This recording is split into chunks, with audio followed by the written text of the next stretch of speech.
The moment I stepped outside that morning, I knew something wasn't right. The air hung too still, the neighborhood draped in an unsettling silence.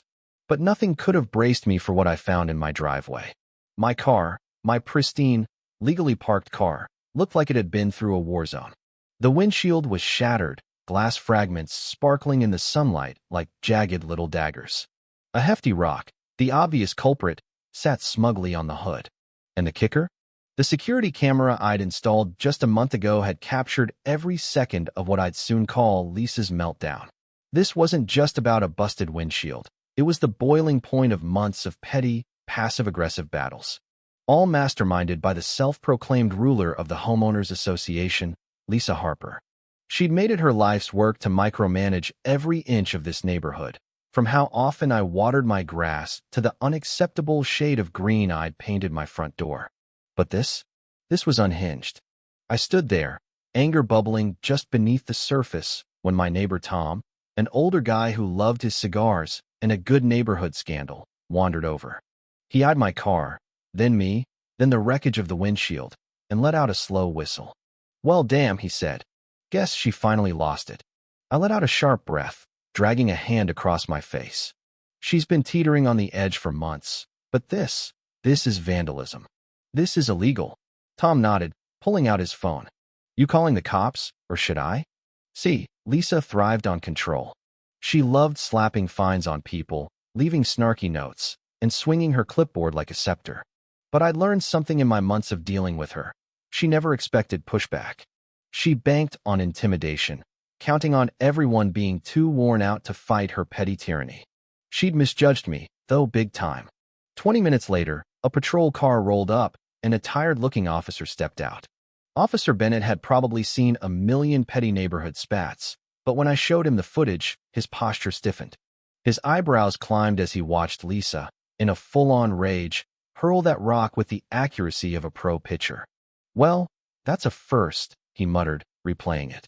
Lisa must have sensed trouble brewing because the second she saw the cop, she charged out of her house, wrapped in a garish paisley robe, her dark hair stiff with product. "What's going on here?" she demanded, her voice oozing fake sweetness. Officer Bennett turned to her. "Ma'am, do you recognize yourself in this video?" She barely glanced at it before scoffing. "That's not me." Tom choked on a laugh. "Lisa, come on. You're wearing the same robe." Her face twisted, but she recovered fast, folding her arms. "This is harassment. If this man," she jabbed a finger at me, "didn't keep breaking HOA rules, none of this would have happened. His car's an eyesore. It drags down property values." I laughed, but it wasn't friendly. "So smashing my windshield was your fix?" Her eyes flicked to Officer Bennett, who was jotting notes, and her tone shifted, sly now. "It's a misunderstanding. Maybe some kids did it. Or maybe he staged it for attention." Bennett sighed. "Ma'am, the video clearly shows you committing vandalism. I'll need you to come with me." The look of pure shock on Lisa's face was priceless. She stepped back like he'd just invited her to a dungeon. "You're kidding." "Not at all, ma'am." She floundered, glancing around for backup. "But here's the thing about ruling through fear.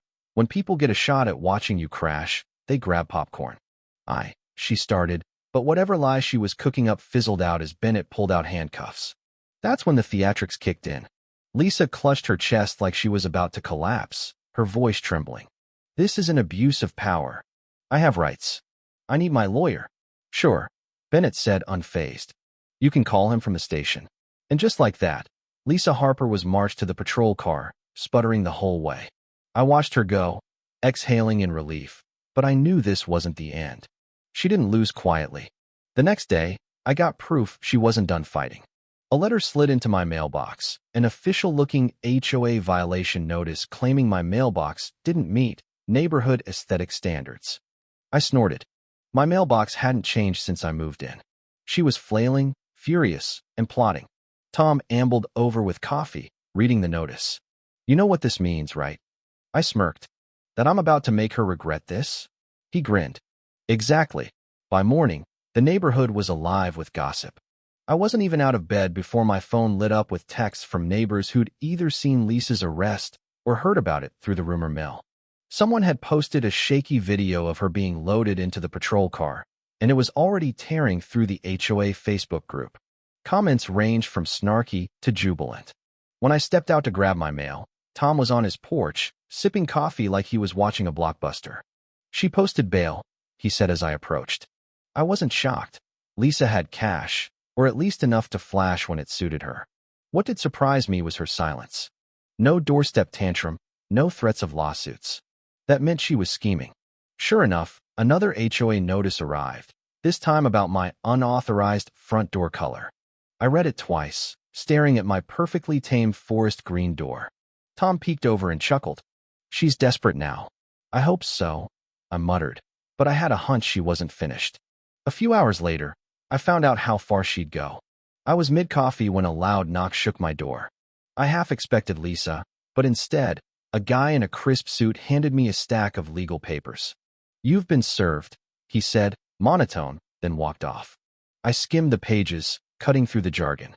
Lisa was suing me for defamation and emotional distress. I laughed, more from disbelief than amusement. She was flipping the script, despite being caught red-handed smashing my windshield. I called Tom, who showed up fast, whistling as he flipped through the documents. "She's nuts," he said. "But you knew that." "She's got a lawyer," I pointed out. "A good one, by the looks of it." Tom scratched his chin. "Then you need a better one." That's how I ended up across from Sarah Carter, a lawyer recommended by one of Tom's buddies. She was no nonsense, sharp as a blade, and looked like she lived for dismantling HOA tyrants. "She's got no case," Sarah said, scanning the lawsuit. "But that won't stop her from dragging you through hell." "What's your move?" "Well," I said, "first, we countersue, push the vandalism charges, and get this junk dismissed. And if we want to hit her hard, we dig into her HOA past." Sarah's eyes lit up. "What do you mean?" I grinned. "People like Lisa don't just snap overnight. This isn't her first power trip. If we find dirt, lawsuits, shady finances, we can bury her." It was a solid plan. I'd already glimpsed her sketchy HOA habits, but now I had a reason to dig deeper. The next week was chaos. Lisa's lawsuit lit a fire under the neighborhood, and as word spread, so did the grumbling. I wasn't her only victim. She'd bullied others with ridiculous fines and notices, and most had paid just to avoid her. Some had fought back, only to face lost paperwork or sudden rule changes. Tom and I started collecting stories, building a list of complaints from neighbors who'd finally had enough. The more we uncovered, the uglier it got. HOA funds meant for upkeep had been siphoned into administrative fees. Contractors she'd hired were tied to her cronies, overcharging for shoddy work. She'd been treating the HOA like her personal ATM for years. Then we struck gold. Records from her old neighborhood showed she'd been booted from that HOA for financial misconduct. Somehow, she'd wormed her way into power here, and no one had checked her history. With this ammo, Sarah filed a motion to dismiss Lisa's suit and demanded a full HOA audit, hinting at embezzlement. When Lisa caught wind of it, she unraveled. She stormed to my house, banging on the door like she meant to break it. "You think you're smart?" she hissed when I opened it. "You're just a troublemaker." "No," I said coolly. "I'm someone who doesn't let vandals and crooks off the hook." She scoffed, eyes blazing. "You don't know who you're dealing with." "That's where you're wrong," I shot back. "I do, and soon everyone else will too." Her face turned beet red before she stomped off, cursing under her breath. That night, Tom and I sat on my porch, watching the neighborhood hum with energy. The fear Lisa had wielded was crumbling. People were talking, sharing their own run-ins with her. A petition to oust her was gaining traction. "She's finished," Tom said, leaning back. "Not yet," I replied, "but she will be." Lisa had ruled this place like a dictator, sure no one would dare defy her. Now, her grip was slipping, and she had no clue how bad it was about to get. The courtroom felt frigid, both in air and vibe. Lisa sat at the plaintiff's table, dressed like a martyr, her hair flawless, her face a mask of woe. She avoided my gaze, but her hostility was palpable. Her lawyer, a cocky guy in a pricey suit, shuffled papers like he'd already won. I stayed calm, though Sarah was my secret weapon. She sat beside me, radiating a quiet intensity that could rattle anyone. She'd spent 2 weeks prepping, digging into Lisa's dirt, and honing our defense until it was bulletproof. When the judge called order, Lisa's lawyer jumped in, ranting about how I'd wrecked her life, emotional distress, slander, public shame. She's faced threats, lost her community standing, and endured a baseless criminal charge, he boomed. This suit isn't just about her name, it's about justice. Sarah let him finish, then stood, placing a stack of papers on the table.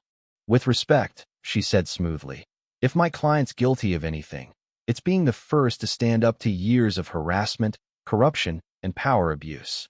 Lisa tensed, her mask slipping. Sarah flipped a page. Let's talk money. The HOA's collected thousands in dues, but a chunk's vanished.